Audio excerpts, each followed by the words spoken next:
During a deep dive into the deepest depths of the ocean, a research team gets stuck on the sea floor. The sea floor is home to some dangerous creatures, including the giant Megalodon. In an attempt to get back to the surface, the team must use everything at their disposal to survive. This is Meg 2: The Trench.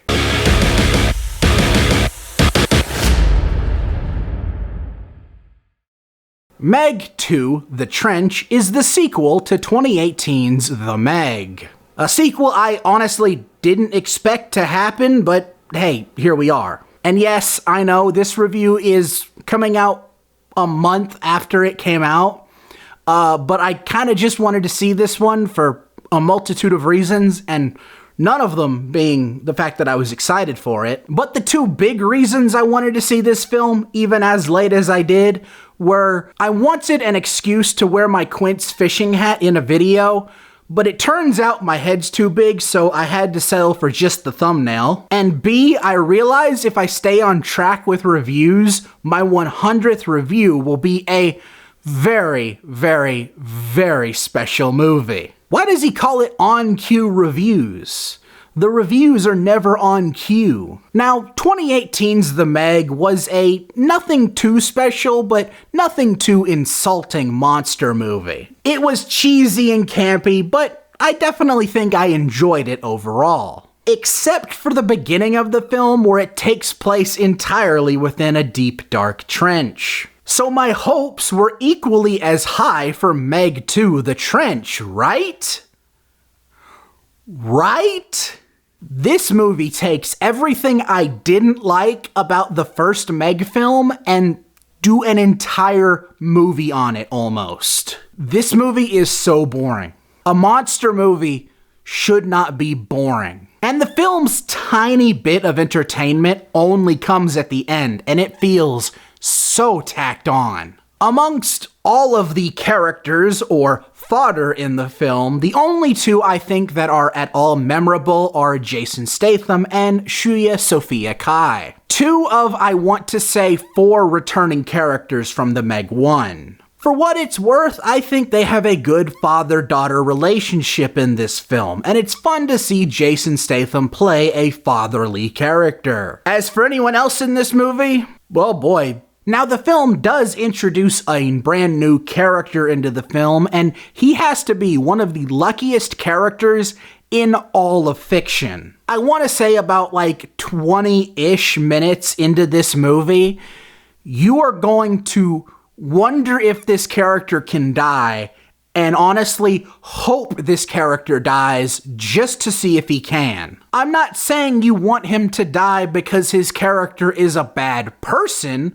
The writing of the film really doesn't give you enough for you to get to that conclusion. I'm just saying you are going to want to see this character die just so you can believe there are some form of stakes in this movie. Now, I know what you're thinking. Quint, this is a monster movie. Human characters like this are typically backdrops and should never be really cared about. Now, being the Jurassic World defender I am, I would be willing to give them the benefit of the doubt there. But the monsters in the film are just so boring. The titular Meg, and first of all, I want to stop there for a second. We need to find the person who shortened the badass name Megalodon to the Meg and kick them in the nuts. Why would you take an awesome name like Megalodon and shorten it to the punching bag for Peter Griffin? Why would you do that? Rant B over, back to rant A. The titular Megalodon in the film does not really feel like a problem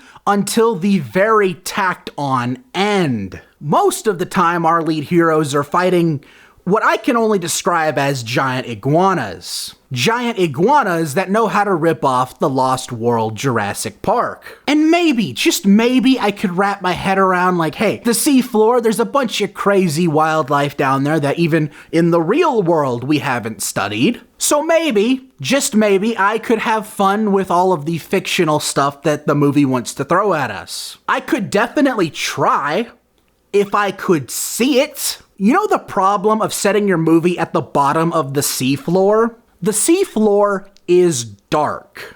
And I could barely tell what was going on half the time. It's like that scene in Finding Nemo where they fight where they're dealing with the anglerfish, but that lasts like 2 minutes. This is like, feels like the entire movie. Mild spoilers here. There was a point in the movie where they count casualties, and they counted 3, but I only counted 2. I'm sure someone died somewhere. I'm not gonna deny the film that, but the film is so dark, I missed a titular moment where one of the characters dies. I say characters liberally because this character was more so fodder than anything. If this was a horror movie, I think setting it on the pitch black sea floor would be great. But this isn't a horror movie, it's a monster action film. Why is it amongst this film's sci-fi action nonsense the one thing that they decide to be pretty scientifically accurate about? For the most part, there are mech suits that allow them to walk on the seafloor, that's a whole different thing.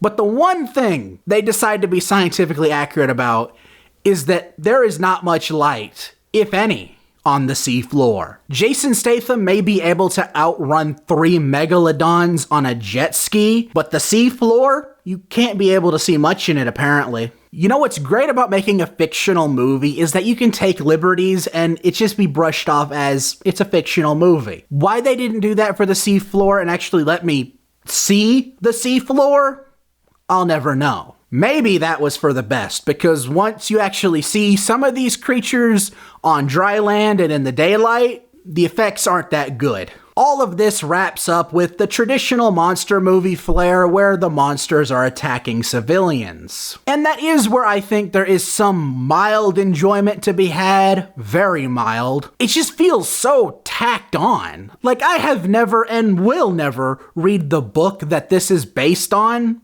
but it feels so tacked on. In fact, this may actually be a better book than it is a movie. At least then, you can actually see what's happening in the scenes on the seafloor. I am really hung up about that. I'm sorry, it just really pissed me off. Yeah, I can't really recommend this one. It's just kind of a boring monster movie, which is one of the worst things a movie can be. This movie kind of proves that not every movie needs a sequel. I hope you all enjoyed this review, and if you did, please consider hitting that like button, and if you want to see more, hit that subscribe button and ring that bell to be notified when my next review drops. Oh, and by the way, check out the website. Until next time, I'm Quint Dunaway, hoping you will keep it cinematic.